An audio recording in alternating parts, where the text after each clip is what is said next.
বিসমিল্লাহির রহমানির রহিম।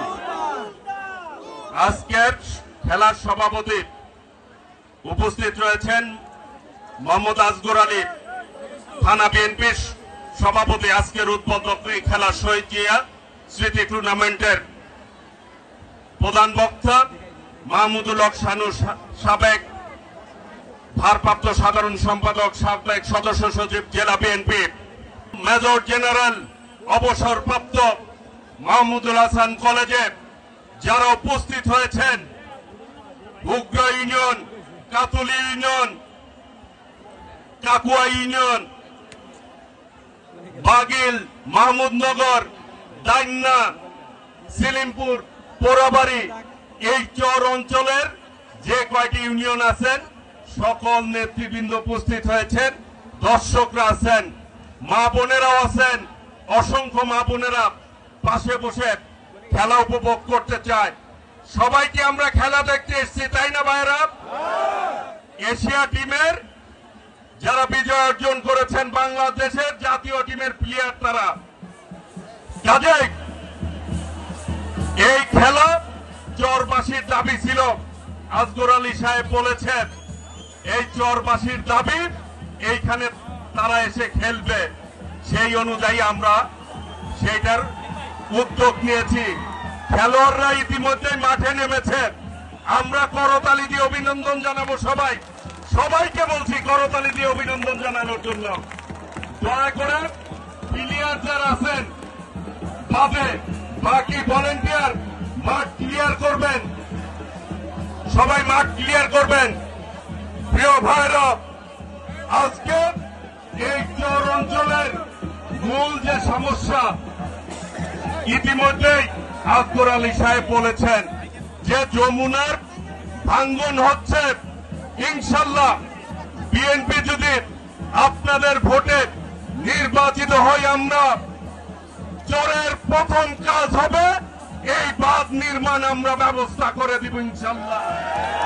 প্রিয় ভাইরা, রাস্তাঘাটের অবস্থা ভালো না, কাজেই রাস্তার উন্নয়নের জন্য আমরা সর্বোচ্চ পদক্ষেপ নিব। আমরা বলতে চাই আমাদের নেতা শহীদ রাষ্ট্রপতি জিয়াউর রহমান, আমাদের নেত্রী দেশ নেত্রী বেগম খালেদা জিয়া, আমাদের অভিভাবক, আমাদের ভারপ্রাপ্ত চেয়ারম্যান দেশ নায়ক তারেক রহমান ইতিমধ্যেই বাংলাদেশকে গড়ে তোলার লক্ষ্যে ঐক্যবদ্ধভাবে সকলকে নিয়ে কাজ করার অঙ্গীকার ব্যক্ত করেছেন দেশ নায়ক তারেক রহমান। সেই জন্যই 31 দফা দিয়েছে জাতির সামনে। আগামীর বাংলাদেশ কিভাবে পরিচালিত হবে, সেই বাংলাদেশ হবে সাম্যের বাংলাদেশ, সেই বাংলাদেশ হবে সমৃদ্ধের বাংলাদেশ। এই মা বোনেরা এখানে আছেন, বিএনপি যদি আল্লাহর রহমতে আপনাদের ভোটে নির্বাচিত হয়, বাংলাদেশের প্রত্যেকটি ঘরে ঘরে ফ্যামিলি কার্ড পাবেন আপনারা। সেই ফ্যামিলি কার্ড মাদের নামে থাকবে। মারা যাতে সংসার চালাতে তাদের সাহায্য হয়। প্রিয় ভাইরা, আর নারীর সম্মান বৃদ্ধির জন্যই এই কাজটি করবে বিএনপি। কৃষকের জন্য, কৃষি প্রধান এলাকা, কৃষকের জন্য চিন্তা করে বিএনপি চিন্তা করেছে আগামী দিনে এই কৃষকদেরকে বাঁচিয়ে রাখতে হবে। সেই জন্য প্রত্যেক কৃষকদের একটি কার্ড থাকবে, ফার্মার্স কার্ড। সেটি দিয়ে কৃষকরা তার ফলন উৎপাদনের জন্য সার, বীজ এইগুলি তারা পাবে, যাতে ফসল ঠিকভাবে তারা ফলন করতে পারে, উৎপাদন করতে পারে। প্রিয় ভাইরা, ছাত্র ভাইরা আছেন, ছাত্রদের জন্য শিক্ষার মান উন্নয়ন করা হবে। বেকার ভাইরা আছেন, যুবকরা আছেন, আগামী দিনে ইনশাল্লাহ বিএনপি যদি আপনাদের ভোটে নির্বাচিত হয়, দেশ নায়ক তারেক রহমান ঘোষণা দিয়েছেন 1 কোটি যুবকের কর্মসংস্থানের ব্যবস্থা করে দিবেন। প্রিয় ভাইরা, বিএনপি হচ্ছে জনগণের দল। জনগণকে নিয়ে বিএনপি চিন্তা করে পথ চলে। আমরাও সেই জন্য বলতে চাই, আগামী দিনে আমরা আপনাদের সহযোগিতা চাই। আপনাদেরকে সাথে নিয়ে এই দেশটি আমরা গড়ে তুলতে চাই, যাতে এই দেশে কোনো সন্ত্রাস না থাকে। আমি বলতে চাই, এই টাঙ্গাইলে বিগত দিনে ফ্যাসিস্ট সরকারের খুনি সরকারের প্রেতাত্মারা সন্ত্রাসের রাম রাজত্ব কায়েম করেছে, সেই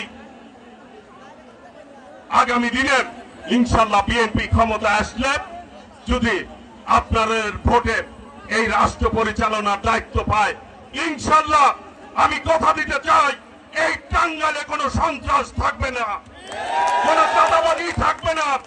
সকলের জন্য নিরাপদ টাঙ্গাইল গড়ে তুলব, সকলে যাতে নিরাপত্তার সাথে পথ চলতে পারে, বসবাস করতে পারে। আগামী দিনে ইনশাল্লাহ আমরা ভাই ভাই হিসাবে আমরা কাঁধে কাঁধ মিলে এই টাঙ্গাইলকে গড়ে তুলব। টাঙ্গাইল হবে উন্নয়নের মডেল টাউন, উন্নয়নের দিক দিয়ে সর্বোচ্চ উন্নয়ন করব, যাতে পার্শ্ববর্তী এলাকারা টাঙ্গাইলের মডেল অনুসরণ করে, সেইভাবেই কাজ করব। আপনারা আমার জন্য দোয়া করবেন। আল্লাহ রাব্বুল আলামিন আপনাদের দোয়ায় ইনশাল্লাহ আপনাদের খেদমতে যাতে আমাকে কাজ করার তৌফিক দান করেন, সেই জন্য আমার জন্য দোয়া করবেন ইনশাল্লাহ। তরুণ তেজ ক্লাবের উন্নয়নের কথা বলা হয়েছে, আমি উন্নয়নের কথা আগেই বলেছি। আমি এই ক্লাবের উন্নয়নের জন্য আমি সর্বোচ্চ সহযোগিতা করব, যাতে এই ক্লাব নিজের পায়ে দাঁড়িয়ে থেকে বিভিন্ন খেলাধুলার আয়োজন করতে পারে এবং এই দেশের মানুষকে যাতে মাদকের দিকে ধাপিত না হয়, যাতে করে অন্যায়ের দিকে ধাপিত না হয়। আজকে কিশোর গ্যাংয়ের কথা শোনা যায় যে কিশোর গ্যাং বিগত সরকার একটি কিশোরদেরকে ব্যাপথে ধাপিত করেছিল, অন্যায়ের পথে ধাপিত করেছিল। সেই জায়গা থেকে তুলে এনে আমরা কিশোরদেরকে দেশ গঠনের কাজে লাগাবো ইনশাল্লাহ। তাদেরকে তাদের মা বাবার যেটি ইচ্ছা, সন্তান লেখাপড়া শিখে তার সংসারের হাল ধরবে, মা বাবার খুঁটি হিসাবে কাজ করবে, সেইভাবে এই দেশের কিশোরদেরকে আমরা গড়ে তুলব, যাতে কিশোররা কোনো অন্যায়ের দিকে ধাপিত না হয়। আমরা মাদক মুক্ত, সন্ত্রাস মুক্ত, নিরাপদ টাঙ্গাইল গড়ে তুলব ইনশাল্লাহ। সকলকেই ঐক্যবদ্ধভাবে সহযোগিতা দোয়া প্রার্থনা করে এবং আমাদের প্রিয় নেত্রী দেশনেত্রী বেগম খালেদা জিয়া, আমাদের প্রিয় অভিভাবক বিএনপির ভারপ্রাপ্ত চেয়ারম্যান দেশনায়ক তারেক রহমানের জন্য দোয়া কামনা করে আমি আমার বক্তব্য শেষ করছি এবং চর উন্নয়নের জন্য আমি সর্বোচ্চ পদক্ষেপ নিব ইনশাআল্লাহ। আপনাদের দোয়ায় সকলকে ধন্যবাদ জানিয়ে, মোবারকবাদ জানিয়ে আমি আমার বক্তব্য শেষ করছি। খোদা হাফেজ। বাংলাদেশ জিন্দাবাদ। শহীদ রাষ্ট্রপতি জিয়াউর রহমান অমর হোক। দেশনেত্রী বেগম খালেদা জিয়ার দীর্ঘজীবী হোক। বিএনপির ভারপ্রাপ্ত চেয়ারম্যান দেশনায়ক তারেক রহমান জিন্দাবাদ। সকলকে ধন্যবাদ। একটি কথা মনে রাখতে হবে, যে স্লোগানটি দেশনায়ক তারেক রহমান দিয়েছেন, ভোট দিব ধানের শীষে, দেশ গর্ব মিলে মিশে, ভোট দিব ধানের শীষে, দেশ গর্ব মিলে মিশে, ভোট দিব ধানের শীষে, দেশ গর্ব মিলে মিশে। এবং আমাদের একটি আহ্বান আছে, দেশনায়ক তারেক রহমানের একটি আহ্বান রয়েছে তরুণ সমাজের প্রতি। তরুণদের প্রথম ভোট ধানের শীষের জন্য হোক। তরুণদের প্রথম ভোট। আর এই দেশটি আমরা সকলে মিলে গড়ে তুলতে চাই। আমরা দিল্লি চাই না, পিন্ডি চাই না, সবার আগে আমরা বাংলাদেশ চাই। সেই জন্য উনি স্লোগান দিয়েছেন, দিল্লি নয়, পিন্ডি নয়, নয় অন্য কোন দেশ, সবার আগে বাংলাদেশ। এই বাংলাদেশকে বুকে ধারণ করে আমরা পথ চলতে চাই। সকলকে ধন্যবাদ।